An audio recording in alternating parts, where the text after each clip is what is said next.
আলহামদুলিল্লাহ, যাবতীয় প্রশংসা যাবতীয় গুণগান একমাত্র কেবলমাত্র আল্লাহ সুবহানাহু ওয়া তাআলার দরবারে। যে আল্লাহ রাব্বুল আলামিনের অশেষ মেহেরবানিতে আমরা চমৎকার একটা আয়োজনে পবিত্র কোরআন ও সহিহ সুন্নাহর আলোকে আলোচনা করার এবং শ্রবণ করার সুযোগ পেয়েছি। যে আল্লাহ রাব্বুল আলামিন আমাদের কবুল করেছেন, সেই মহান রবের নিকট আমরা হৃদয়ের গভীরতম প্রদেশ থেকে, অন্তরের অন্তরস্থল থেকে শুকরিয়া আদায় করে সকলে বলি আলহামদুলিল্লাহ।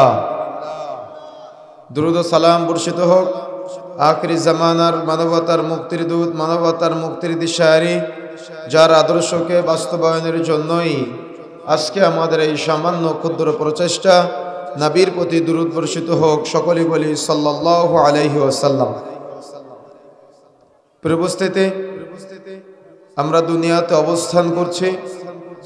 আল্লাহ রাব্বুল আলামিন আমাদের সৃষ্টি করেছেন আসমান থেকে, আর এই আসমানি মানুষ দুনিয়াতে এসে কিভাবে চলাফেরা করবে, এজন্য আল্লাহ রাব্বুল আলামিন এই মানুষদেরকে গাইডলাইন স্বরূপ পবিত্র কোরআন ও সহিহ সুন্নাহ পাঠিয়েছেন।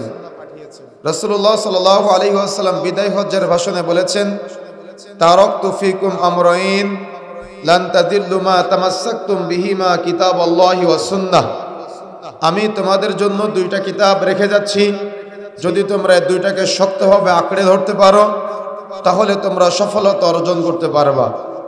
আজকে আমাদের কোরআন ও সহিহ সুন্নাহর ইলম বা জ্ঞান অর্জন করার জন্যই আজকে আমাদের এই প্রচেষ্টা। আমরা সংক্ষিপ্ত সময়ে এই প্রচণ্ড শীতের রাত্রে আপনাদের মনোযোগ নষ্ট হওয়ার আগেই আলোচনা ছেড়ে দেব ইনশাআল্লাহ। সংক্ষিপ্ত সময় আমরা আলোচনা করব নেশাজাতীয় দ্রব্য কি, তার ভয়াবহতা এবং আনুষঙ্গিক এবং তার প্রাসঙ্গিক কিছু আলোচনা আমরা ডান বাম থেকে করার চেষ্টা করব ইনশাআল্লাহ। ওমা তাওফিকি ইল্লা বিল্লাহ। তবে অত্র আলোচনায় আমি প্রারম্ভে আল্লাহ রাব্বুল আলামিনের চূড়ান্ত ওহিয়ে মাতলু থেকে পবিত্র কোরআন মাজিদের অত্যন্ত গুরুত্বপূর্ণ একটি সূরা গাশিয়াকে সামনে রেখে আজকে আমরা আলোচনা করব ইনশাআল্লাহ। ওমা তাওফিকি ইল্লা বিল্লাহ। আল্লাহ রাব্বুল আলামিন আমাদের সৃষ্টি করেছেন আসমান থেকে, আর এই আসমানি মানুষ আমরা যেটা জানলাম, আমাদের গাইডলাইন হলো পবিত্র কোরআন। আর কোরআন বোঝার জন্য অবশ্যই কোরআনের বিস্তারিত ব্যাখ্যা হলো সহিহ হাদিসগুলোর মধ্যে। এজন্য কোরআন এবং হাদিসের সমন্বয় করে আমরা যাতে করে দুনিয়াবী জীবন থেকে বিদায় নিতে পারি, আমাদের এই চূড়ান্ত শিক্ষাটা অর্জন করতে হবে। আমরা দুনিয়াতে এক কাঠা জমি কেনার জন্য দাগ নম্বর, খতিয়ান নম্বর, পর্চা নম্বর, কোথায় কি আছে সব খুঁজে বের করার চেষ্টা করি, কিন্তু যাকে সব থেকে ছোট জান্নাত দেওয়া হবে, তার জান্নাত হবে গোটা পৃথিবীর মতো। 10টা পৃথিবী একসাথে করলে যত বড় হয়, এত বড় জান্নাত তার জন্য প্রস্তুত করা হবে। সুবহানাল্লাহ।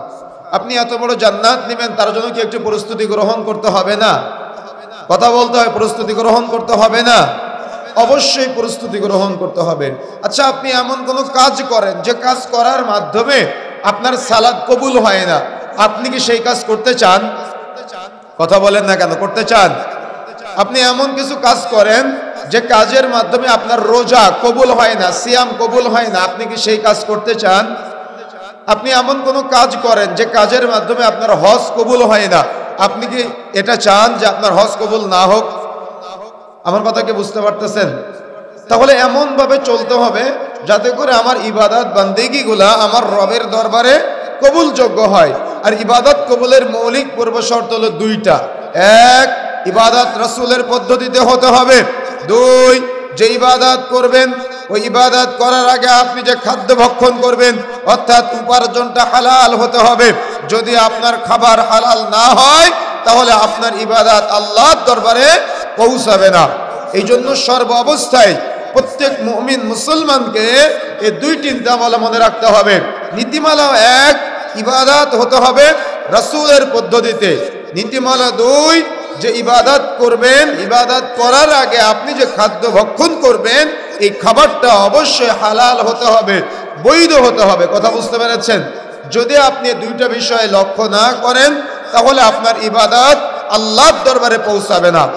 এই জন্য সর্বাবস্থায় প্রত্যেক মুমিন মুসলমানের এই নীতিমালাটুকু মনে রাখা অত্যন্ত জরুরি। কিন্তু দুঃখজনক হলো সত্য যে আজকে আমরা দুনিয়ার মোহে বিভোর হয়ে আমরা আল্লাহকে ভুলে গিয়ে, রাসূলকে ভুলে গিয়ে শয়তানের বান্দেগি, শয়তানের গোলামি, শয়তানের দাসত্বে এমনভাবে রূপান্তরিত হয়েছি। আল্লাহ রাব্বুল আলামিন সূরা নাসের মধ্যে যে বলেছেন, মানুষ শয়তানও আছে, জিন শয়তানও আছে। আমরা জিন শয়তানের ওয়াসওয়াসায় পা দিতে দিতে দিতে দিতে আজকে মানুষরাই, আজকে আমরা ওই শয়তানে রূপান্তরিত হয়ে গিয়েছি। মনে রাখার চেষ্টা করবেন, যখন মাতৃগর্ভ থেকে বাচ্চা দুনিয়াতে আসে, তখন মাতৃগর্ভ থেকে দুনিয়াতে আসার সাথে সাথে বাচ্চা কান্না করে। আপনি কি জানেন বাচ্চা কেন কান্না করে? সহিহ মুসলিমের হাদিস অনুযায়ী বলা যায়, বাচ্চা এই জন্য কান্না করে যে বাচ্চার শরীরে একটা কারিন নামক জিন শয়তান প্রবেশ করে। যে জিন শয়তান প্রবেশ করে বাচ্চাকে ওই দিন থেকে ওয়াসওয়াসা দেওয়ার চেষ্টা করে, জাহান্নামী করার জন্য, পথভ্রষ্ট করার জন্য। আর ওই দিন থেকে বাবা মার দায়িত্ব হয়ে যায় ওই শয়তান থেকে সন্তানকে মুক্ত করা। সুবহানাল্লাহ। কথা কি বুঝতে পেরেছেন? এখন আপনি বাবা হিসেবে কতটুকু এই দায়িত্ব পালন করতে পেরেছেন, যে আপনি আপনার সন্তানকে এই শয়তান থেকে মুক্ত করার জন্য কতটুকু প্রচেষ্টা চালিয়েছেন, কতটুকু উদ্যোগ নিয়েছেন? আপনি বাবা হিসেবে কতটুকু উদ্যোগ নিয়েছেন, আপনি মা হিসেবে কতটুকু উদ্যোগ নিয়েছেন?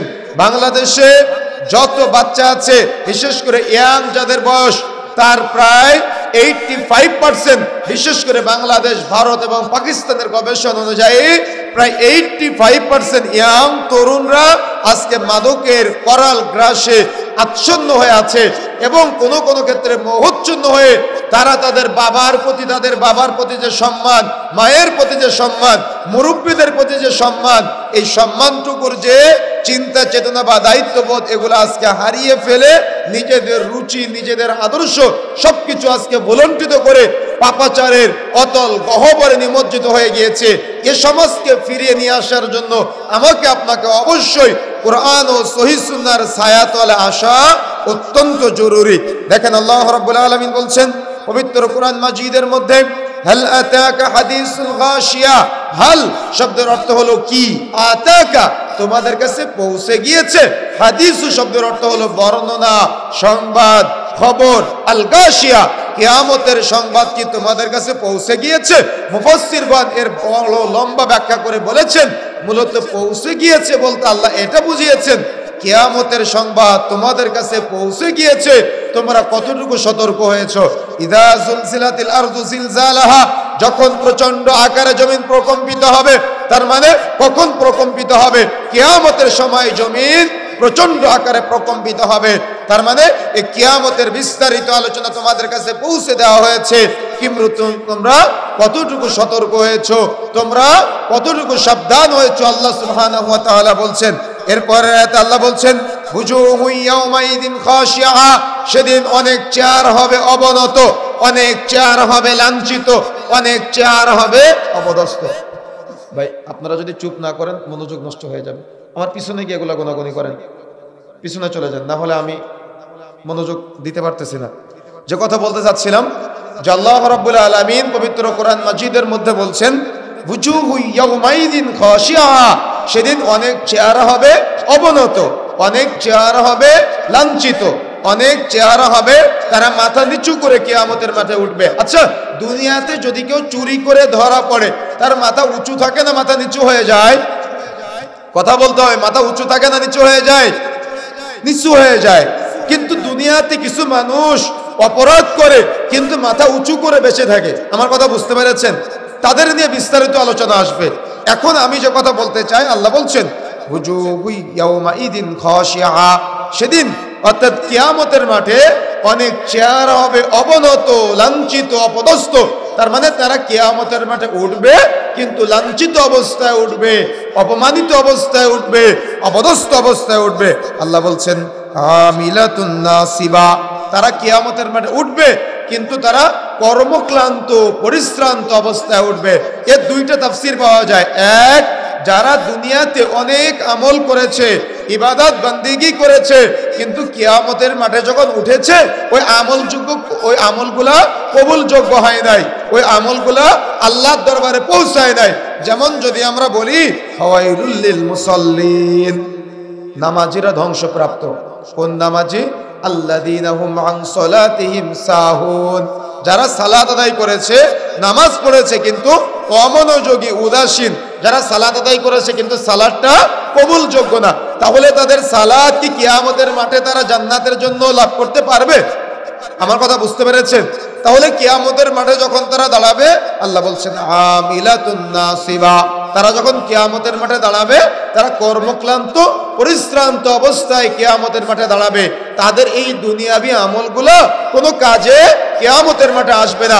দেখবেন আমাদের সমাজের এক শ্রেণীর মানুষ আছে যারা জিকির করতে করতে করতে বাঁশের মাথায় উঠে যায়, দেখেছেন না? জিকির করতে করতে করতে বাসে বাসে ঘোরাঘুরি করে। এরা এত আমল করে, এত জিকির করে। সেদিন মানিকগঞ্জে যাওয়ার সময় দেখলাম যে কিছু মানুষ একটা দোকানের মধ্যে বসে বসে বিশাল জোরে জোরে জিকির করতেছে।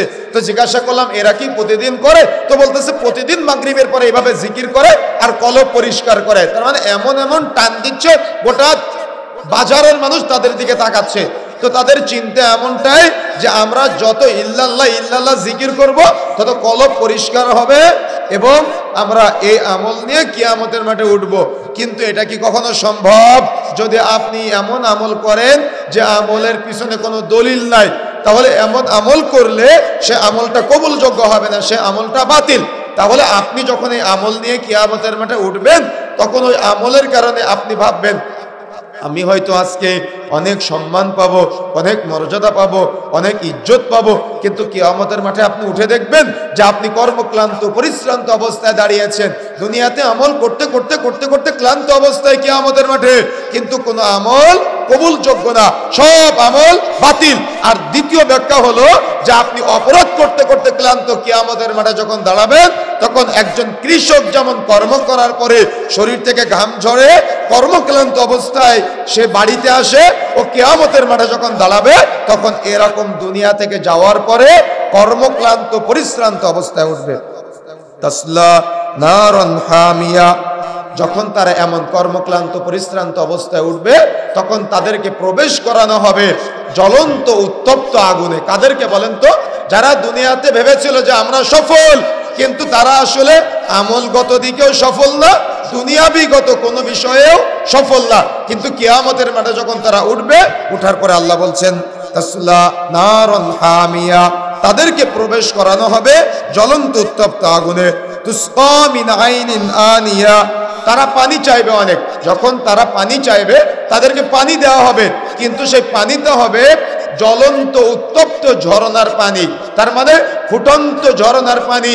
রাসূলুল্লাহ সাল্লাল্লাহু আলাইহি সাল্লামের একাধিক রিওয়ায়াত দ্বারা প্রমাণিত, যখন তারা প্রচন্ড তৃষ্ণার্ত অবস্থায়, পিপাসার্ত অবস্থায় যখন তারা পানি চাইবে, তখন তাদেরকে পানি ঠিকই দেওয়া হবে, কিন্তু তাদেরকে দেওয়া হবে গরম উত্তপ্ত ঝরনার পানি। যখন তারা ওই ঝরনার পানিগুলা পান করবে, ওই পান করার সাথে সাথে তাদের পিছনের রাস্তা দিয়ে পেটের মধ্যে থাকা নাড়িভুড়িগুলা সব বের হয়ে যাবে। বলেন নাউযুবিল্লাহ। কথা বুঝেন না মনে হয়? কথা কি বুঝতে পেরেছেন? দুনিয়া থেকে অপরাধ করতে করতে করতে করতে যখন আপনি যাবেন, দুনিয়াতে আপনার অপরাধের পাল্লা প্রচন্ড ভারী, আপনার নেকির পাল্লা হালকা। যখন আপনি কিয়ামতের মাঠে দাঁড়াবেন তখন আপনি ওই আপনাকে জাহান্নামে যখন দেওয়া হবে, তখন আপনি পানি চাইবেন, তখন আপনাকে পানি দেওয়া হবে, কিন্তু পানিটা হবে জ্বলন্ত উত্তপ্ত ঝরনার পানি, ফুটন্ত পানি। এই ফুটন্ত পানি যখন আপনাকে পান করানো হবে, তখন এই পানি পান করানোর সাথে সাথে পিছনের রাস্তা দিয়ে এই আপনার আমার পেটের মধ্যে থাকা যে নাড়িভুড়িগুলো আছে, যারা জাহান্নামী হবে অপরাধের কারণে, তাদের ওই পিছনের রাস্তা দিয়ে নাড়িভুড়িগুলো বের হয়ে যাবে। লাইসা লাহুম তুআমুন ইল্লা মিন দারি', তারা খাবার খেতে চাইবে, খাদ্য খেতে চাইবে, কিন্তু তারা যে খাবার খেতে চাইবে, খাবার তাদেরকে দেওয়া হবে, কিন্তু সে খাবারটা হবে দরি', যাক্কুম, ঘাস কাঁটাযুক্ত দরি' তাদেরকে দেওয়া হবে, যেটা তারা খাবে। খাওয়ার সাথে সাথে তাদের নাড়ি ভুড়িতে সেই যাক্কুমটা বা দরি'টা ফুটে যাবে। দেখেন তারপরে আল্লাহ বলছেন লাইসা লাহুম তুআমুন ইল্লা মিন দারি', যখন তারা খাবার চাইবে খাবার দেওয়া হবে, কিন্তু সেটা হবে দরি', সেটা হবে যাক্কুম। তারপরে আল্লাহ বলছেন লা ইসমিনু ওয়ালা ইগনি মিন জু'। আমি মূলত এটা বোঝানোর জন্য এতগুলো কথা টেনে নিয়ে আসলাম। এই যে তারা যখন এই পানীয়টা পান করবে এবং তারা যখন এই যাক্কুমটা খাবে, তারা খাবে ঠিকই, পান করবে ঠিকই, কিন্তু তাদের শরীর না মোটা তাজা করবে, তাদের শরীরে না পুষ্টি সমৃদ্ধ করবে। কথা কি বুঝতে পেরেছেন? জাহান্নামীদেরকে এমন খাবার দেওয়া হবে যে খাবারটা তাদের শরীর না মোটা তাজা করবে, তাদের শরীরে না পুষ্টি সমৃদ্ধ করবে। আচ্ছা, দুনিয়াতে আপনি একটা খাবার খাচ্ছেন, যে খাবারটা খাওয়ার সময় আপনি জানেন যে এটা আপনার শরীরে পুষ্টিও বয়ে আনে না, বা আপনার শরীর মোটা তাজাও করে না, ক্ষুধা নিবারণও করে না, আপনি কি সে খাবারটা খাবেন? কথা বলতেছেন না কেন? খাবেন সে খাবারটা? কেন খাবেন না? আপনার বিবেক আছে তাই। কিন্তু যার বিবেক নাই, সে দুনিয়াতে আপনার আমার মধ্যে বসে আছে, তারা এমন কিছু খাবার সেবন করে বা পানাহার করে, বা এমন কিছু খাবারের সাথে জড়িত, বা এমন কোনো কিছু পানাহারের সাথে জড়িত যেগুলা তাদের শরীর না মোটা তাজা করে, যেগুলা তাদের শরীরে না পুষ্টি সমৃদ্ধ করে। বরং তারা যখন এটা সেবন করে, ওই তাদের সেবন করার সময় ওই যেটা সেবন করে ওটার বোতলের গায়ে বা ওটার কৌটার গায়ে বা ওটার বক্সের গায়ে লেখা থাকে যে এটা স্বাস্থ্যের জন্য ক্ষতিকর। কি আছে কিনা?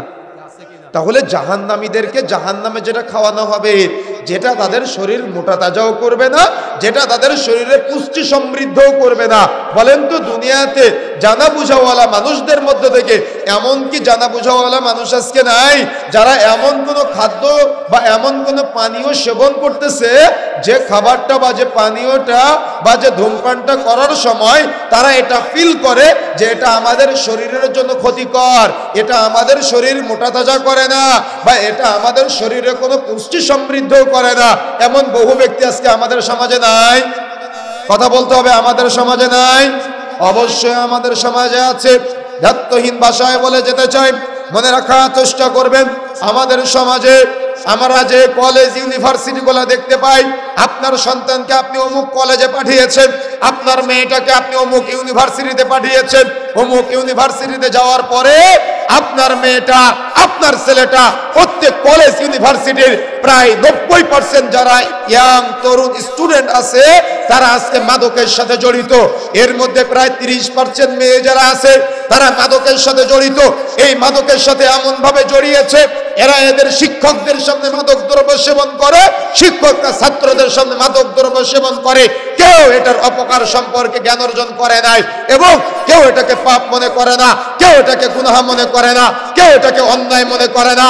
আজকে আমাদের সমাজে এটাকে ভাতের মতো করে হালাল খাবার মনে করে আজকে আমাদের সমাজের মুরব্বীরা যেমন এই মাদকের সাথে জড়িত, ইয়াংরা মাদকের সাথে জড়িত, সবাই আজকে মাদক দ্রব্যের সাথে জড়িত।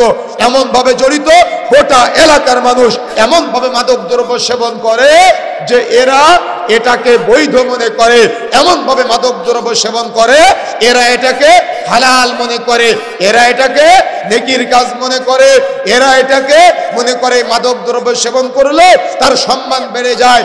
আজকে এজন্যই তো একজন মাদক দ্রব্য সেবনকারী ওর বাবার সামনে মাদক দ্রব্য খায়, লজ্জা লাগে না, ওর মায়ের সামনে খায়, লজ্জা লাগে না, ও মুরব্বীর সামনে খায়, লজ্জা লাগে না, ও আলেম ওলামাদের সামনে খায়, লজ্জা লাগে না। কেন? ও এটাকে পাপ মনে করে না, ও এটাকে গুনাহ মনে করে না, ও এটাকে অন্যায় মনে করে না। অথচ কিয়ামতের মাঠে যখন যাদেরকে জাহান্নামে নেওয়া হবে, দুনিয়াতে আজকে এই খাবারগুলা খেতে খেতে খেতে খেতে আপনি কর্মক্লান্ত, পরিশ্রান্ত, আপনার ইবাদত বন্দেগীগুলো কবুল হচ্ছে না, আল্লাহর দরবারে পৌঁছাচ্ছে না। যখন কিয়ামতের মাঠে দাঁড়াবেন তখন আপনাকে পানি চাইবেন, আপনি পানি আপনাকে দেওয়া হবে, কিন্তু সেই পানি আপনার শরীর মোটা তাজা করবে না, সেই পানি আপনার পিপাসা নিবারণ করবে না, সেই পানি আপনার ক্ষুধা নিবারণ করবে না। বরং ওই পানি যখন আপনি সেবন করবেন তখন আপনার পিছনের রাস্তা দিয়ে পেটের মধ্যে থাকা নাড়ি ভুঁড়িগুলো বেরিয়ে যাবে। যখন আপনি প্রচন্ড ক্ষুধায় খাবার চাইবেন, আপনাকে খাবার দেওয়া হবে, কিন্তু সেই খাবারগুলো হবে যাকুম, যে খাবারগুলো হবে দরিয়, যেটা আপনার শরীর মোটা তাজা করবে না, যেটা আপনার শরীরে পুষ্টি সমৃদ্ধ করবে না। আজকে মানুষরা দুনিয়াতে এমন কোনো কিছু খাবার খায় যেগুলো গরু ছাগলে খায় না। মাঠের পর মাঠ, কুষ্টিয়াতে যখন আমরা যাই, রংপুরে যখন আমরা যাই, তামাক গাছ লাগানো থাকে, শত শত বিঘা মাঠে তামাক গাছ লাগানো আছে, যেগুলার বেড়া দেওয়া থাকে না। আমরা ভাইদেরকে জিজ্ঞাসা করলাম কেন বেড়া দেওয়া নাই? তারা বলে এগুলা গরু ছাগলে খায় না। এই গরু ছাগলে যেটা খায় না সেটা মসজিদের ইমাম সাহেব খায়। এই গরু ছাগলে যে হারাম জিনিস খায় না এটা আপনার এলাকার মুরব্বীরা খায়। এই গরু ছাগলে যে জিনিসটা খায় না এটা আজকে ইয়াং যুবক যারা আছে তারা এই মাদকের নেশায় জর্জরিত হয়ে যাচ্ছে। কি তাই না? কথা বলতে হবে, কথাকে ভুল কিছু বলেছে। আজকে মাদকের করাল গ্রাসে যুব সমাজ ধ্বংসের অতল গহ্বরে নিমজ্জিত হয়েছে। মনে রাখার চেষ্টা করতে হবে আমাদের সর্ব অবস্থায়। আজকে এই মাদকের গড় বয়স নামতে নামতে নামতে নামতে 9 বছর পর্যন্ত নেমেছে। তার মানে 8-9 বছরের বাচ্চারাও আজকে মাদকের সাথে জড়িত। কি আমি কি ভুল কিছু বলেছি? কথা বলেন না কেন? মাদকের সাথে জড়িত আজকে 8-9 বছরের বাচ্চা থেকে শুরু করে একেবারে যত বড় বৃদ্ধ আছে না কেন, বৃদ্ধ যারা আছে সবাই আজকে মাদকের সাথে জড়িত। কেউ এটাকে পাপ মনে করে না, কেউ এটাকে গুনাহ মনে করে না, কেউ এটাকে অন্যায় মনে করে না। দায়িত্বহীন ভাষায় বলে যেতে চাই, মনে রাখার চেষ্টা করবেন। রাসূলুল্লাহ সাল্লাল্লাহু আলাইহি ওয়াসাল্লাম বলছেন, সালাসাতুন কাদ হারামাল্লাহু আলাইহিমুল জান্নাহ, 3 শ্রেণীর ব্যক্তির উপরে জান্নাত হারাম, যারা কখনো জান্নাতে যাবে না, যাদের জন্য জান্নাতকে হারাম করে দেওয়া হয়েছে। তার মধ্যে 1 নম্বরটা হলো মুদমিনুল খামার, যারা নিয়মিত নেশা জাতীয় দ্রব্য সেবন করে তারা কখনো জান্নাতে যাবে না। রাসূলুল্লাহ সাল্লাল্লাহু আলাইহি ওয়াসাল্লাম এই কথা বলেছেন। রাসূলুল্লাহ সাল্লাল্লাহু আলাইহি ওয়াসাল্লাম তারপরে বলছেন, লা ইয়াদখুলুল জান্নাতা মুদমিনুল খামার, যে ব্যক্তি নেশা জাতীয় দ্রব্য সেবন করে তার জন্য জান্নাত নিষিদ্ধ হয়ে যায়, সে জান্নাতে যাবে না। রাসূলুল্লাহ সাল্লাল্লাহু আলাইহি ওয়াসাল্লাম বলছেন যে একবার নেশা জাতীয় দ্রব্য সেবন করবে তার আগামী 40 দিনের ইবাদত কবুল হবে না।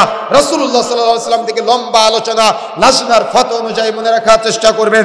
যে ব্যক্তি নেশা জাতীয় দ্রব্য প্রকাশ্যে মদ্যপানের সাথে জড়িত, রাসূলুল্লাহ সাল্লাল্লাহু আলাইহি ওয়াসাল্লাম বলছেন তার জানাজার সালাতে কোনো ঈমানদাররা অংশগ্রহণ করবে না। কথা বুঝেন না মনে হয়? কথা কি বুঝতে পেরেছেন? 1 নম্বরে বলেছি, আল্লাহ রাসূল বলেছেন, সালাসাতুন কাদ হারামাল্লাহু আলাইহিমুল জান্নাহ, 3 শ্রেণীর ব্যক্তির উপরে জান্নাত হারাম। তার মানে 1 মুদমিনুল খামার, যারা নিয়মিত নেশা জাতীয় দ্রব্য সেবন করে তার জন্য জান্নাত হারাম। 2 মনে রাখার চেষ্টা করতে হবে, আল্লাহ রাসূল বলছেন, লা ইয়াদখুলুল জান্নাতা মুদমিনুল খামার, যে ব্যক্তি নেশা জাতীয় দ্রব্য সেবন করবে সে জান্নাতে প্রবেশ করবে না। 3 রাসূলুল্লাহ সাল্লাল্লাহু আলাইহি ওয়াসাল্লাম বলছেন, যে ব্যক্তি একবার নেশা জাতীয় দ্রব্য সেবন করবে তার আগামী 40 দিনের ইবাদত কবুল হবে না। লাজনার ফতোয়া অনুযায়ী যে ব্যক্তি প্রকাশ্যে মদ্যপান করবে তার জানাজার সালাতে কোনো ঈমানদাররা অংশগ্রহণ করবে না। এখন বলেন তো, এটা কি ছোট পাপ নাকি এটা বড় পাপ? কি আপনাদের কাছে বড় মনে হচ্ছে না? তো কথা বলতেছেন না কেন? এটা ছোট পাপ না এটা বড় পাপ? কথা বলতে হবে, ছোট পাপ না বড় পাপ? নিঃসন্দেহে এটা বড় পাপ, এটা কখনো ছোট পাপ না। এটাকে ছোট করে দেখার কোনো উপায় নাই। 7 বছর বয়সে আপনার ছেলেকে নামাজ শিক্ষা দেওয়ার কথা, কিন্তু 7 বছর বয়সে আপনি আপনার ছেলেকে নামাজের শিক্ষা না দিয়ে আপনি আজকে বাবা, সন্তান 7 বছর বয়স, তার হাতে 5 টাকা দিয়ে বলতেছেন যাও আব্বু সিগারেট কিনে নিয়ে আসো। আপনার ছেলেটা 1 দিন সিগারেট কিনতে যায়, 2 দিন যায়, 3 দিন সিগারেট কিনে নিয়ে আসে, 4 দিনের দিন আপনার ছেলেটা বলে আমার আব্বু কি খায় আমিও একটু খাই। কি বিষয়টা এমনটা নয় কি? ছেলেটা কি বলে, আমার আব্বু কি খায় আমিও একটু খেয়ে দেখি। এভাবে সমাজে মাদক দ্রব্য ছড়াচ্ছে। বাবা সন্তানকে সিগারেট খাওয়া শিখায়, বাবা সন্তানকে মাদক দ্রব্য সেবন করা শিখায়। সেদিন থেকে এদেশের মানুষ, এদেশের যুবকেরা, এদেশের সন্তানেরা বাবা মাকে মূল্যায়ন করে না। যেদিন থেকে বাবা মারা সন্তানকে সিগারেট ধরায় দেয় আর সন্তান বাবা মাদের সিগারেট ধরায় দেয়। কথা বুঝেন না মনে হয়? কথাকে বুঝতে পেরেছেন? সেদিন থেকে দেশের সন্তানেরা বাবা মাদের মূল্যায়ন করে না, যেদিন থেকে বাবা মারা সন্তানকে সিগারেট কেনার জন্য টাকা দেয় বা অপরাধ করতে সহযোগিতা করে। ছোট্ট একটা হাদিস, রাসূলুল্লাহ সাল্লাল্লাহু আলাইহি ওয়াসাল্লাম বলছেন, আল হায়াউ লা ইয়াতি ইল্লা বিখাইর, লজ্জাশীলতা কল্যাণ ছাড়া কিছুই আনয়ন করে না। এই ছোট্ট হাদিসের কয়েকটা ব্যাখ্যা আছে। 1 নিজেকে নিজে লজ্জা পাওয়া, 2 ছোটরা অভিভাবকদের লজ্জা পাবে, 3 সবাই আল্লাহকে লজ্জা পাবে। তবে মাঝখানের যে 2 নম্বর ব্যাখ্যাটা, ছোটরা অভিভাবকদের লজ্জা পাবে, এই ব্যাখ্যাটাকে ইমাম নববী রাহিমাহুল্লাহ একটু ভিন্নভাবে ব্যাখ্যা করেছেন। সেটা হলো বড়রাও ছোটদের লজ্জা পাবে। কথা বুঝেন না মনে হয়? কেন জানেন? বড়রা যদি ছোটদের লজ্জা না পায় তো কখনো ছোটরা বড়দের লজ্জা পাবে না। ভালো করে মনে রাখবেন, আপনার ছেলেটা আপনার কাছে বসে আছে, এখন বাড়িতে পাওনাদার এসেছে, আপনি আপনার ছেলেকে বলতেছেন যে আব্বু বাইরে গিয়ে বলো যে আব্বু বাড়িতে নেই। তাহলে আপনার ছেলে কি শিখলো বলেন তো? কথা বলেন না কেন? কি শিখলো? মিথ্যা বলা শিখলো। তাহলে সন্তানকে মিথ্যা বলা শিখালো কে? কে শিখালো? কথা বলেন। বাবা শিখালো। তাহলে সন্তানকে মিথ্যা বলা শিখালেন আপনি বাবা। এখন সেম একই ভাবে সন্তানকে মাদক দ্রব্য সেবন করা শিখাচ্ছে কে? অধিকাংশ বাবা। কেন? বাবা সন্তানকে সিগারেট ধরায় দেয়, আর সন্তান আজকে বাবাকে সিগারেট ধরায় দেয়। কেউ লজ্জা পায় না, কেউ শরম পায় না, কেউ কারোর মধ্যে ভয় কাজ করে না যে আমি আমার সন্তানকে অপরাধ করতে শিখালাম, আমি আমার সন্তানকে অন্যায় করতে শিখালাম, আমি আমার সন্তানের সামনে অপরাধ করলাম, আমার সন্তান কি আমাকে দাম দিবে? আমার সন্তান কি আমাকে মূল্যায়ন করবে? আমার সন্তান কি আমাকে ইজ্জত করবে? क्या করবে কখনো ইজ্জত আপনার সন্তান? দেখে আমার সন্তান, দেখে আমার বাবা সিগারেট খোর, দেখে আমার বাবা মদখোর। যদিও এই মাদক দ্রব্যের নির্দিষ্ট কোনো লিস্ট নাই, তবে ওলামায়ে কেরামের চূড়ান্ত ব্যাখ্যা অনুযায়ী মনে রাখবেন যে জিনিস বেশি খেলে ব্রেনের বিঘ্নতা ঘটে সেটা অল্পটাও হারাম। এজন্য মদখোর, জুয়াখোর, ফেন্সিডিলখোর, হিরোইনখোর, বিড়িখোর, সিগারেটখোর, গুলখোর, জর্দাখোর, তামাকখোর, এই অপবিত্র বস্তু আপনি যাই খান না কেন আপনার দেহ হারামে জর্জরিত হয়ে যাবে, এই দেহ জান্নাতে প্রবেশ করবে না। রাসূলুল্লাহ সাল্লাল্লাহু আলাইহি ওয়াসাল্লাম বলেছেন। সুতরাং মাইকের আওয়াজ যত দূর পর্যন্ত যাচ্ছে মনে রাখার চেষ্টা করবেন, মদখোর, জুয়াখোর, ফেন্সিডিলখোর, হিরোইনখোর, বিড়িখোর, সিগারেটখোর, গুলখোর, জর্দাখোর, তামাকখোর, এই অপবিত্র বস্তু আপনি যাই খান না কেন আপনার দেহ হারামে জর্জরিত হয়ে যাবে, এই দেহ জান্নাতে প্রবেশ করবে না। রাসূলুল্লাহ সাল্লাল্লাহু আলাইহি ওয়াসাল্লাম বলছেন। কিন্তু দুঃখজনক হলো সত্য যে একটা ছেলে আজকে তার বাবার কাছ থেকে মাদক দ্রব্য সেবন করা শিখেছে বিধায়, সিগারেট খাওয়া শিখেছে বিধায়, ও রাস্তায় একটা দোকান থেকে একটা সিগারেট কিনে নিয়ে ও গ্যাস লাইট দিয়ে সিগারেটটা ধরায়। সিগারেট ধরানোর পরে ও সিগারেট যখন খায় তখন ওর পাশে ওর বাবা দাঁড়িয়ে আছে, ওর বাবাকে দাম দেয় না। ওর পাশে ওর মা দাঁড়িয়ে আছে, ওর মাকে দাম দেয় না। ওর পাশে আলেম ওলামা দাঁড়িয়ে আছে, ও আলেম ওলামাদের দাম দেয় না। ওর পাশে মুরব্বি দাঁড়িয়ে আছে, ও মুরব্বিকে দাম দেয় না। ওর পাশে ওর সন্তান দাঁড়িয়ে আছে, ও সন্তানকে লজ্জা পায় না। ও সিগারেট খায় আর ও চারটার দিকে ধোয়া ছেড়ে দেয়। কি তাই না? এরা পাপ করে কিন্তু এরা বুক ফুলায় পাপ করে, এরা গুনাহ করে কিন্তু এরা বুক ফুলায় গুনাহ করে, মানুষকে দেখায় দেখায় গুনাহ করে।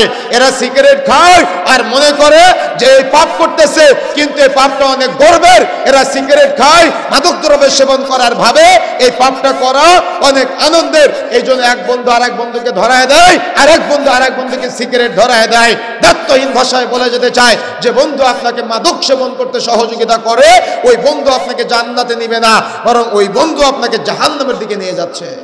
যারা প্রকাশ্যে এরকম মদ্যপানের সাথে জড়িত যদি নিজেকে ঈমানদার বলে দাবি করেন তাহলে তাদের জানাজার সালাতে অংশগ্রহণ করা যাবে না। এটা লাজনার ফতোয়া মনে রাখার চেষ্টা করতে হবে। যারা ইমাম সাহেব আছেন প্রকাশ্যে বিড়ি সিগারেট গুল তামাক জর্দা সেবন করে বেড়ায়, তাদের জানাজার সালাত আপনি ইমাম সাহেব পড়াতে পারবেন না। কেন? এটা স্পষ্ট নিষেধ। কোন ইমানদার ব্যক্তি এই যারা প্রকাশ্যে মদ্যপান করে ঘুরে বেড়ায় এদের জানাজার সালাতে অংশগ্রহণ করা নিষেধ করা হয়েছে, অংশগ্রহণ করতে পারবে না। এই জন্য প্রিয় বন্ধুরা আমার সতর্ক হতে হবে, সাবধান হতে হবে। এই মদ্যপানের সাথে যারা জড়িত আজকে তওবা করে ফিরে আসতে হবে। আপনি একবার নেশা জাতীয় দ্রব্য সেবন করলে আগামী 40 দিনের ইবাদত কবুল হবে না। কিন্তু দুঃখজনক হলো সত্য কি জানেন, আজকে আমাদের সমাজের মানুষ এরা জর্দা দিয়ে সাহারি করে আর সিগারেট দিয়ে ইফতার করে। কি তাই না? এরা জর্দা দিয়ে কি করে? সাহারি করে, আর এরা সিগারেট দিয়ে ইফতার করে। এই যুব সমাজকে কিভাবে আমি বোঝাই, আমাদের মুরব্বী চাচাদের কিভাবে আমি বোঝাই যে এটা হারাম, এটা আপনি একবার সেবন করলে আগামী 40 দিনের ইবাদত আপনার কবুলযোগ্য হবে না। শয়তানের সাথে সম্পর্ক হয়ে যায়, আল্লাহর সাথে সম্পর্ক নষ্ট হয়ে যায়। সুতরাং সতর্ক হতে হবে, সাবধান হতে হবে। এই মাদক দ্রব্যের সাথে যারা জড়িত, বিশেষ করে আপনারা যারা এই মাদক দ্রব্য ওই যে বিক্রয় করেন, কোথায় বিক্রয় করেন? আপনার চায়ের দোকানে।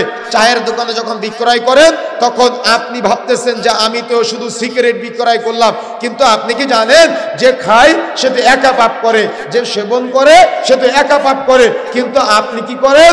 আপনি সকাল 10টা থেকে রাত্রি 10টা পর্যন্ত গোটা কামদেবপুরের মানুষকে আপনি সিগারেট সাপ্লাই করতেছেন, আপনি জর্দা সাপ্লাই করতেছেন, মাদক দ্রব্য সাপ্লাই করতেছেন। গোটা এলাকার মানুষ যে আপনার মাধ্যমে সেবন করবে, প্রত্যেক ব্যক্তির একটা করে পাপের ভাগ আপনার আমলনামায় লিপিবদ্ধ করা হবে। কথা বুঝেন না মনে হয়? কথা বুঝতে পেরেছেন? আপনার চায়ের দোকান ছিল এতদিন, আপনি শুধু চা আর বিস্কিট বিক্রয় করতেন, কিন্তু আপনার পাশের দোকানদার তিনি চাওয়া বিক্রয় করে, বিস্কিটও বিক্রয় করে, আবার সিগারেট পান জর্দাও বিক্রয় করে। এখন তার ইনকাম 1500, আপনার ইনকাম 500। শয়তান আপনাকে ওয়াসওয়াসা দিচ্ছে, তুই তার মতো সিগারেট বিক্রয় করিস না কেন, তুই তার মতো সিনেমা দেখাস না কেন? তোর দোকানে যদি সিনেমা থাকতো তাহলে তোর দোকানেও কাস্টমার বাড়তো। তুই যদি সিগারেট বিক্রয় করতিস তো তোর দোকানেও কাস্টমার বাড়তো। শয়তানের প্ররোচনায়, শয়তানের পাতে ফাঁদা পা দিয়ে আপনি কি করলেন? আপনিও আপনার দোকানে সিগারেট বিক্রয় করা শুরু করলেন। মনে রাখার চেষ্টা করবেন, যেদিন থেকে আপনি সিগারেট বিক্রয় করলেন সেদিন থেকে আপনার উপার্জন হারামে জড়িয়ে গেল। যেদিন থেকে আপনি জর্দা বিক্রয় করলেন, যে জর্দা খায় সে তো একা পাপ করে, কিন্তু আপনি আজকে জর্দা খেতে সহযোগিতা করার কারণে গোটা এলাকার মানুষ যে আপনার মাধ্যমে জর্দা সেবন করে, প্রত্যেক ব্যক্তির একটা করে পাপের ভাগ আপনার আমলনামায় লিপিবদ্ধ হয়। সুতরাং এটা হলো গুনাহে জারিয়া। আপনি হয়তো বুঝেন না যে আপনি আপনার চায়ের দোকানে একটা গ্যাস লাইট ঝুলিয়ে রেখেছেন। গ্যাস লাইট চিনেন আপনারা? কথা বলেন, গ্যাস লাইট চিনেন? অনেকে দিশলাই বলে, অনেকে ম্যাচ বলে। ম্যাচের মধ্যে কাঠি থাকে না, কাঠি দিয়ে আগুন ধরায়।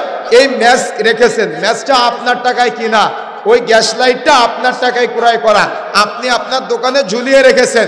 একজন সিগারেট করে এসে আপনার টাকায় করা ম্যাচ বা গ্যাস লাইট দিয়ে সিগারেটটা ধরালো, ধরায় ও খাচ্ছে।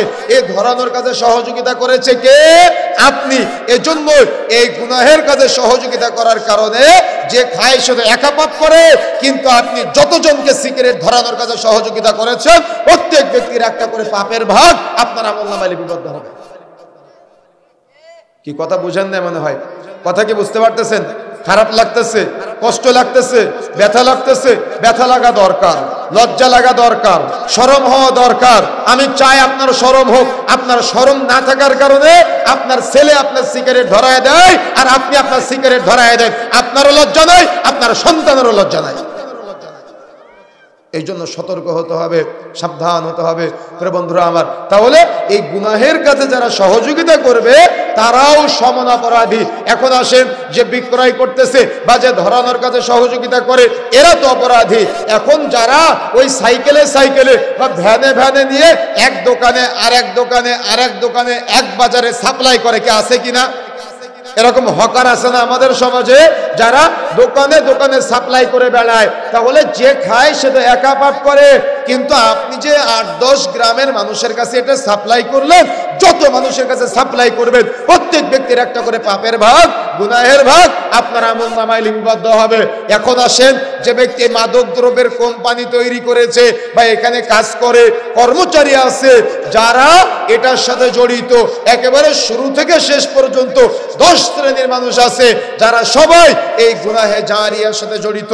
অর্থাৎ এই মাদক দ্রব্য যারা সেবন করে এদের সহযোগিতা করে, এই সহযোগিতা করার কারণে এই সবাই সমান অপরাধী, এই সবাই সমান অপরাধী, সবাই সমান গুনার সাথে সম্পৃক্ত। এই জন্য মাইকের আওয়াজ যতদূর পর্যন্ত যাচ্ছে, কখনো কোনো গুনার কাজে সহযোগিতা করবেন না, কখনো কোনো পাপের কাজে সহযোগিতা করবেন না, সন্তানকে অন্যায় করতে সহযোগিতা করবেন না, সন্তানকে গুনাহ করতে সহযোগিতা করবেন না, বরং সন্তানকে জান্নাতের পথ দেখাবেন, সন্তানকে এমন আমল করা শিখাবেন যে আমল আপনার সন্তানকে জান্নাতের দিকে নিয়ে যাবে। পারবেন ইনশাআল্লাহ? ইনশাআল্লাহ জোর নাই, তার মানে গুনাহ করতে সহযোগিতা করবেন। কথা বুঝেন না? আমার কথা কি বুঝতে পারতেছেন আপনারা? তাহলে সন্তানকে গুনার কাজে সহযোগিতা করবেন না নেকির কাজে সহযোগিতা করবেন? কোন কাজে? দেখেন, আরাবিয়ান একজন ভাই, তিনি রাস্তা দিয়ে যাচ্ছে, ট্রাফিক সিগন্যাল বুঝেন আপনারা? ট্রাফিক সিগন্যাল বুঝেন? কথা বলেন। ট্রাফিক সিগন্যাল বলতে লাল বাতি জ্বললে সামনে আর যাওয়া যাবে না, ওখানে দাঁড়িয়ে থাকতে হবে, তাই না? যদি আপনি চলে যান তাহলে কি হবে? গাড়িতে মামলা হবে, তাই না? তো আরাবিয়ান একজন ভাই, উনি ওনার ছেলেকে নিয়ে গাড়ি চালিয়ে যাচ্ছে, তো রাস্তার পুলিশ নাই, ট্রাফিক সিগন্যাল জ্বলতেছে, তো উনি গাড়ি চালিয়ে চলে যাচ্ছে, দাঁড়ায় নাই। কথা বুঝতে পেরেছেন? উনি না দাঁড়িয়ে গাড়ি চালিয়ে চলে যাচ্ছে। তখন পিছন দিক থেকে ওনার ছেলে বলতেছে, আব্বু ট্রাফিক সিগন্যাল জ্বলতেছে, আপনি চলে আসলেন। আমার কথা বুঝেন না মনে হয়? কথা বুঝতে পেরেছেন? ছেলে বলতেছে যে আব্বু ট্রাফিক সিগন্যাল জ্বলতেছে, আপনি চলে আসলেন। তখন বাবার মনে একটা অপরাধ বোধ কাজ করতেছে, ইস আমি তো তাই, আমি ভুল করে ফেললাম, আমার তো ভুল করাটা উচিত হয় নাই। তখন তিনি ওই গাড়িটা ঘোরায় আবার পুলিশ স্টেশনে চলে গিয়েছে।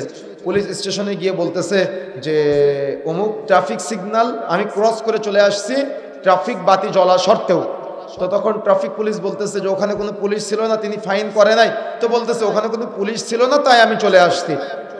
তো বলতেছে যেহেতু কোনো পুলিশ ছিল না, কেউ আপনাকে দেখে নাই, তো আপনি এখানে আসতেন কেন, চলে যেতেন, কেউ তো আপনাকে দেখে নাই। তো বলতেছে কেউ দেখে নাই কিন্তু আমার সন্তান যে দেখেছে। কথা বুঝেন না মনে হয়। এটার নাম কি বলে জানেন? এটার নাম হলো গায়রত। গায়রত যেটা আরবি শব্দ, এটার বাংলা অর্থ হলো ব্যক্তিত্ব। তার মানে ব্যক্তিত্ববান বাবা, ব্যক্তিত্ববান পুরুষ, ব্যক্তিত্ববান অভিভাবক। আপনার সন্তান আপনার ব্যক্তিত্বকে ভয় পেয়ে সে আপনার সামনে মাদক দ্রব্য সেবন করাতে বহু দূরের কথা, সে ওটা হাতে নিতে লজ্জা পাবে, সে ওটা হাতে নিতে ভয় পাবে। এটাই হলো বাবার ব্যক্তিত্ব, এটাই হলো মায়ের ব্যক্তিত্ব। কিন্তু দুঃখজনক হলো সত্য যে বাবা মা কোনো অপরাধ করলেই বাবা মাকে মারে আর মা বাবার সাথে তর্ক করে। কি নাই গ্রাম অঞ্চলে এগুলা?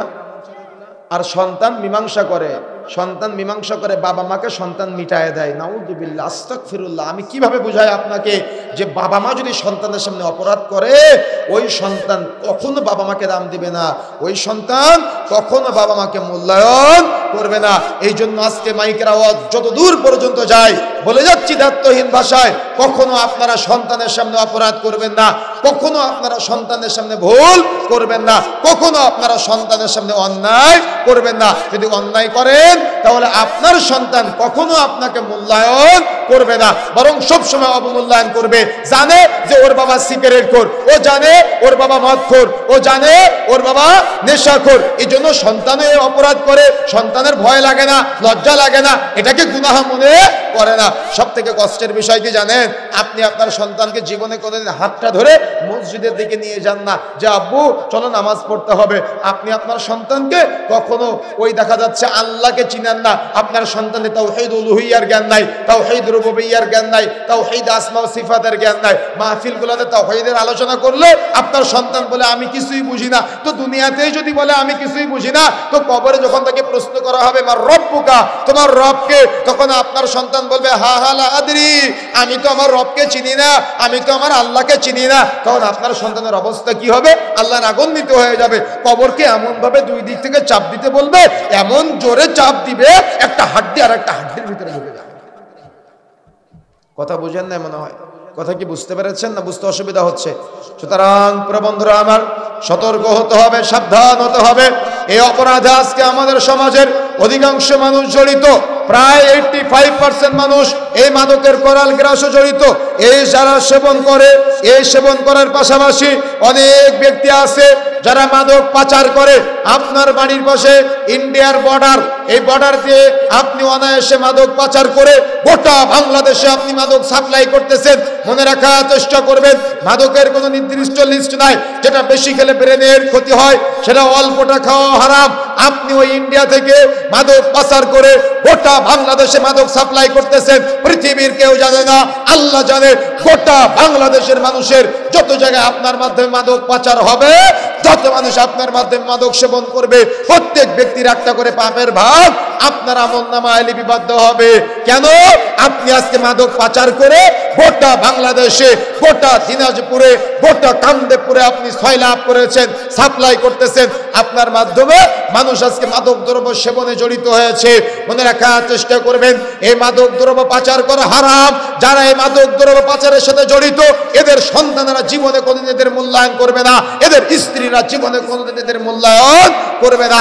এই জন্য মাদক দ্রব্য পাচারের সাথে যারা আজকে বর্ডারের কাছে বাড়ি, যাদের অধিকাংশ মানুষ আজকে এই মাদক দ্রব্য পাচারের সাথে জড়িত, সতর্ক হতে হবে, সাবধান হতে হবে।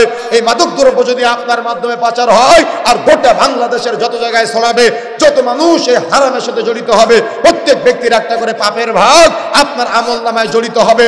আর আপনি মুরব্বী চাচা, তাহাজ্জুদে নামাজ পড়েন, হজ করে এসে আলহাজ সেজে বসে আছেন, আর আপনার ছেলে মাদক দ্রব্য পাচার করে কিছুই বলতে পারেন না। আপনি হলেন গায়রতহীন বাবা, আপনি হলেন ব্যক্তিত্বহীন বাবা মা।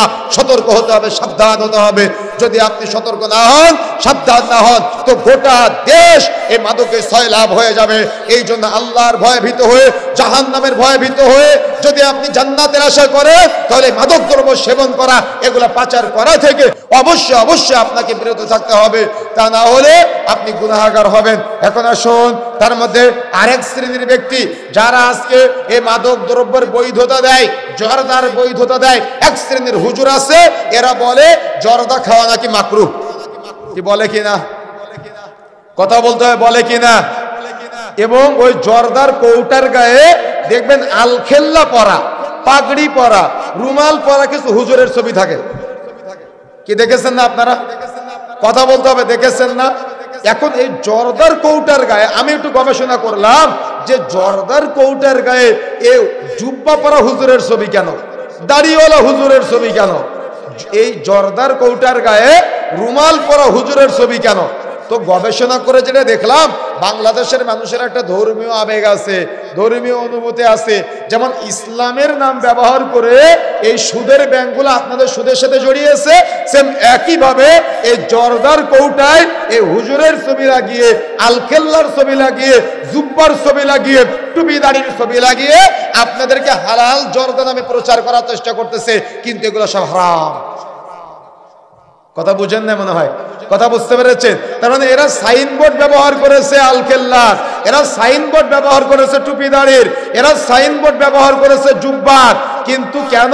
ওই যে আপনার একটু জ্ঞানের স্বল্পতা আছে, স্ক্রু ঢিলা আছে, এজন্য আপনি ওইটাকে চিন্তা করে মনে করতেছেন এখানে তো হুজুর আছে, সমস্যা নাই, আর হুজুরের অন্ধ অনুসরণ করা যায়, হুজুর যেটা বলবে সেটাই ঠিক, হুজুর বলেছে মাকরুহ, আমিও জর্দা খাই। কি আছে না এমনটা? আচ্ছা, মাকরুহ শব্দের অর্থ কি জানেন আপনারা? মাকরুহ শব্দের অর্থ কি? অপছন্দনীয়, খারাপ। মাকরুহ শব্দের অর্থ কি? অপছন্দনীয়, খারাপ। এখন আমি কে? আমি হলাম রাহবার, পথ প্রদর্শক আপনাদের। আপনার মসজিদের ইমাম সাহেবকে পথ প্রদর্শক, রাহবার। এখন রাহবার যদিও কি কাজ করে? অপছন্দনীয় কাজ করে, তাহলে সমাজের মানুষ কি করবে? আমার কথা বুঝেন না মনে হয়? রাহবার যিনি পথ প্রদর্শন করবে, পথ দেখাবে, তিনি যদি অন্যায় করে তো অন্য মানুষ কি করবে? তাহলে অন্য মানুষ অন্যায় করবে না। আমি গত বছর নেপালে গিয়েছিলাম ইন্টারন্যাশনাল কনফারেন্সে। তো ওটা তো পুরাটাই একেবারে অমুসলিম দেশ। তো ওখানে কাঠমান্ডুতে একটা ছোট্ট মসজিদ আছে। তো আমরা মাগরিবের নামাজের জন্য গেলাম। তো মাগরিবের নামাজের জন্য গিয়েছি, তো যিনি ইমাম সাহেব, তো উনি ওই দেখলাম সিগারেট খেলো, সিগারেট খেয়ে ওযু না করে নামাজ পড়াতে চলে গিয়েছে। কথা বুঝেন না মনে হয়?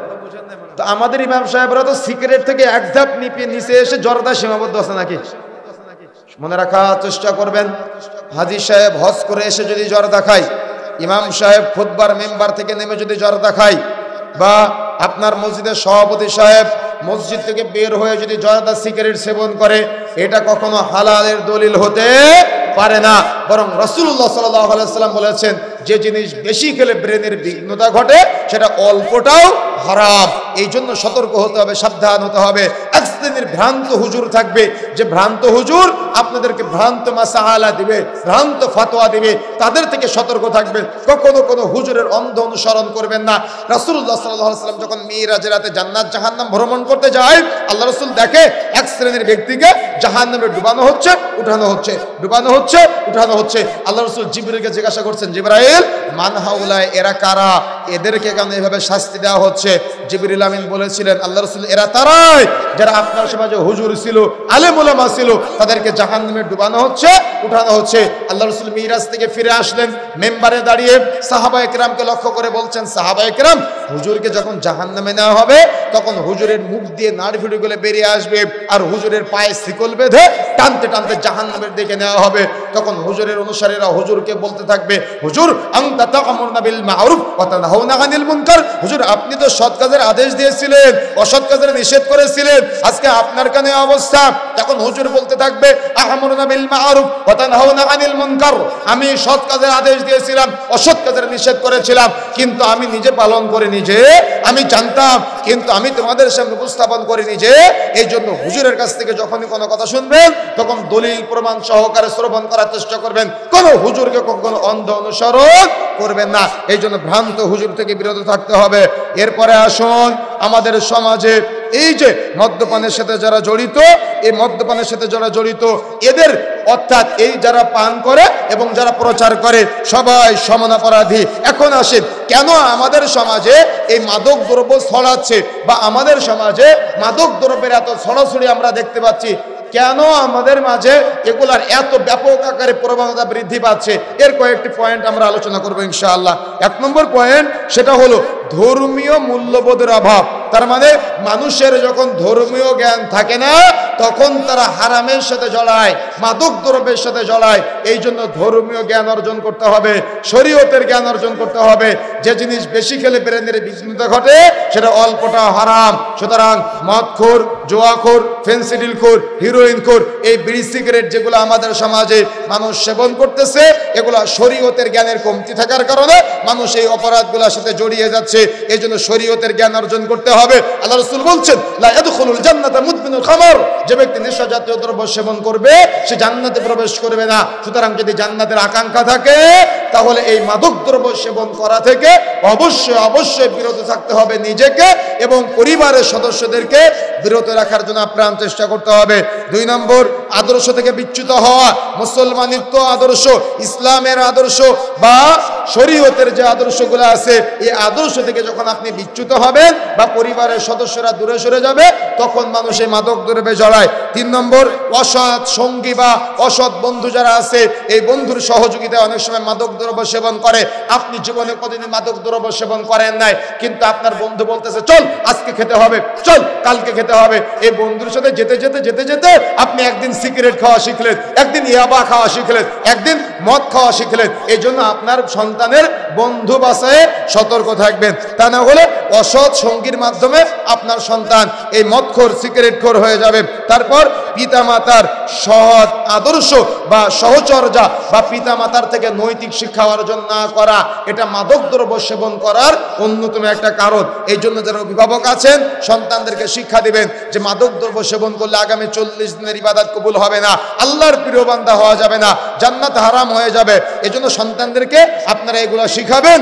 যদি আপনি শিখাতে না পারেন তো আপনি ব্যর্থ বাবা মা হয়ে কিয়ামতের মাঠে উঠবেন। তারপরে এই মাদক দ্রব্য সেবনের যতগুলো কারণ আছে তার মধ্যে অন্যতম একটা কারণ হলো যে মাদক পাচারের ট্রানজিট রুট যেগুলো আছে, তার মানে আমাদের সমাজের মেম্বার যারা আছে, চেয়ারম্যান যারা আছে, বড় বড় দায়িত্বশীল যারা আছে, এরা আজকে ট্রানজিট রুটগুলা তৈরি করে দেয়। অর্থাৎ যে যত বড় দায়িত্বশীল ও তত বড় ট্রানজিট পদ্ধতি, অর্থাৎ ইন্ডিয়া থেকে মাদক কোথায় আসবে, কোথা থেকে ঢাকা পর্যন্ত পৌঁছাবে, এই ট্রানজিট পদ্ধতিগুলোর প্রচলন থাকার কারণে এই মাদক দ্রব্যগুলা কিন্তু আজকে আমাদের সমাজে বেশি বেশি ছড়াচ্ছে। এই জন্য ট্রানজিট রুটের সাথে যারা জড়িত সবাই সমান অপরাধী। সুতরাং সতর্ক হতে হবে, সাবধান হতে হবে। তারপরে মাদক দ্রব্যের সহজলভ্যতা, তার মানে যে এলাকায় মাদক দ্রব্য দ্রুত সহজলভ্যতা বা দ্রুত ছড়ায়, প্রচার অর্থাৎ পাওয়া যায়, ওই এলাকায় মাদক সেবনকারীর সংখ্যা দ্রুত বেড়ে যায়।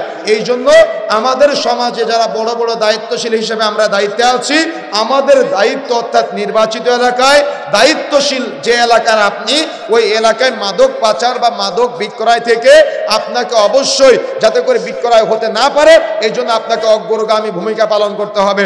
এটা অভিভাবক হিসেবে আপনার দায়িত্ব। যদি আপনি দায়িত্ব অবহেলা করেন তাহলে ওই এলাকায় মাদক দ্রব্য ছড়াবে।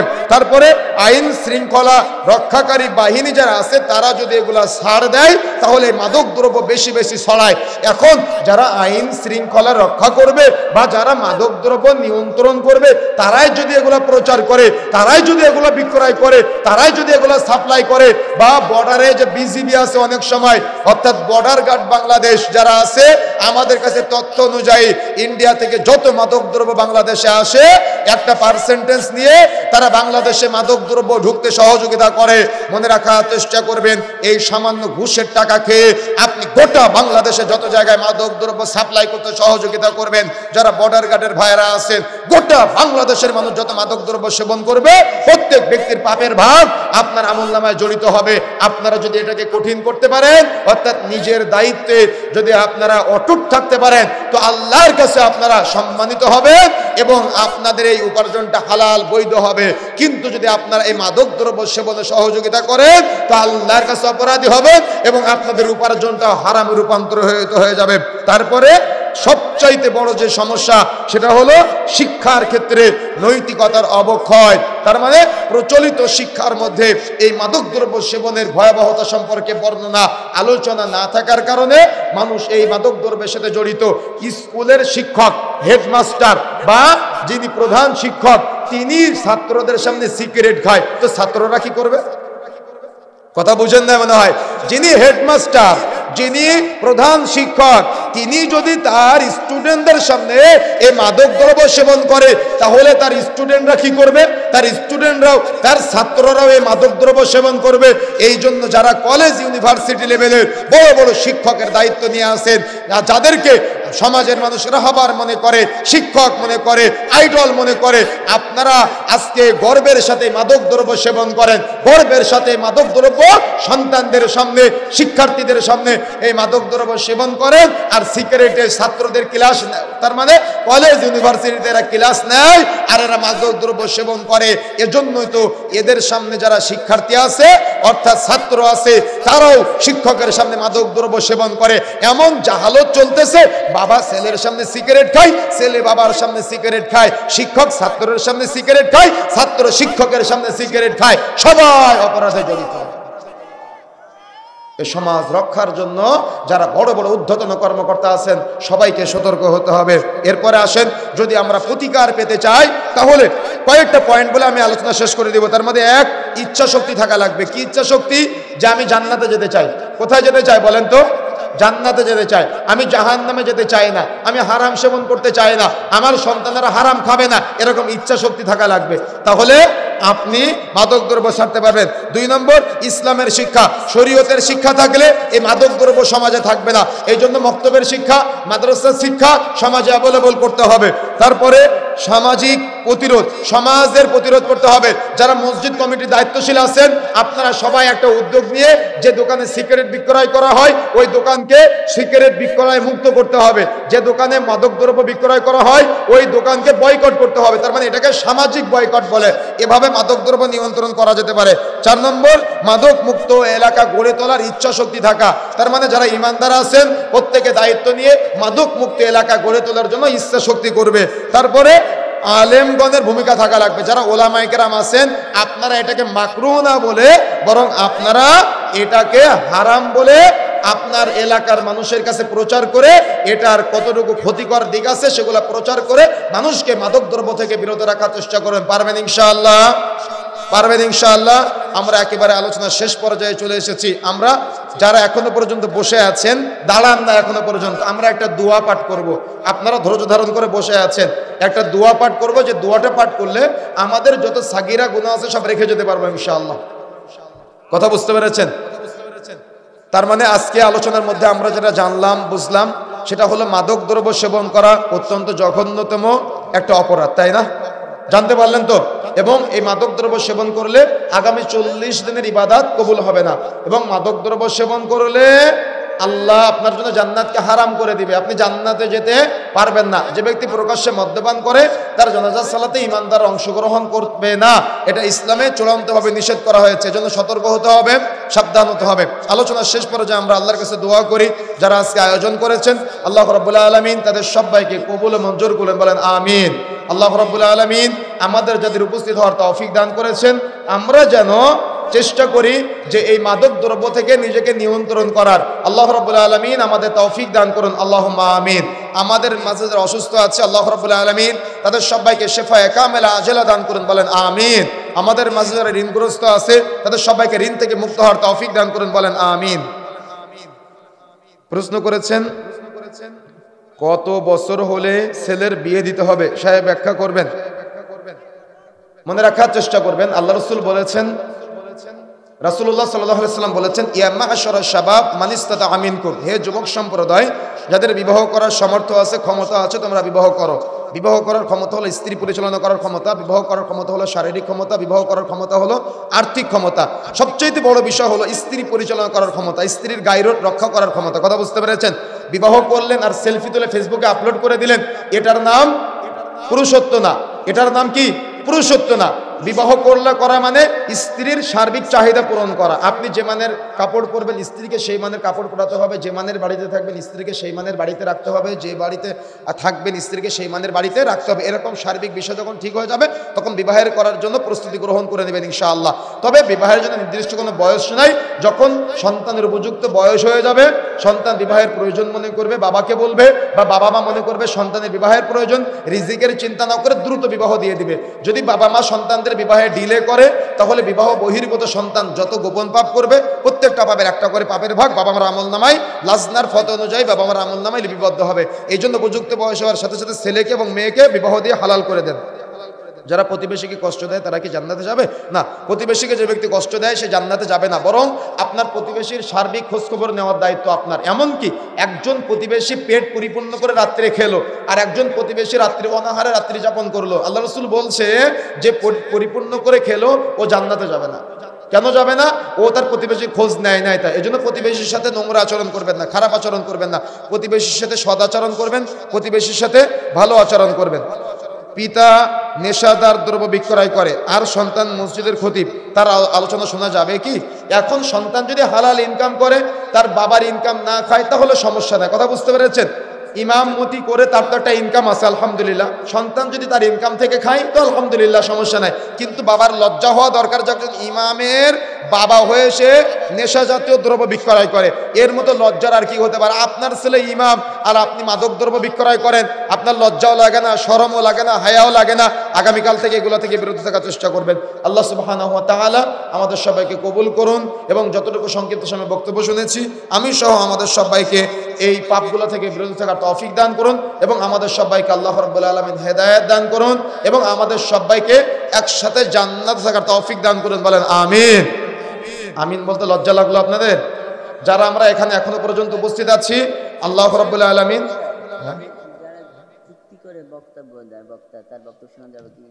চুক্তি করে যারা আলোচনা করে, বিশেষ করে আমাদের সমাজে কিছু কিছু বক্তা আছে 50,000 টাকা কন্ট্রাক্ট করে, 80,000 টাকা কন্ট্রাক্ট করে, স্টেজে যাওয়ার আগে 5,000 টাকা যদি পরিশোধ না করেন, 40,000 টাকা আগে দিয়েছেন, 45,000 টাকা দিয়েছেন আসার আগে, 5,000 টাকা দেন নাই তো স্টেজে উঠে নাই, এমন বহু বক্তা আছেন আমাদের সমাজে।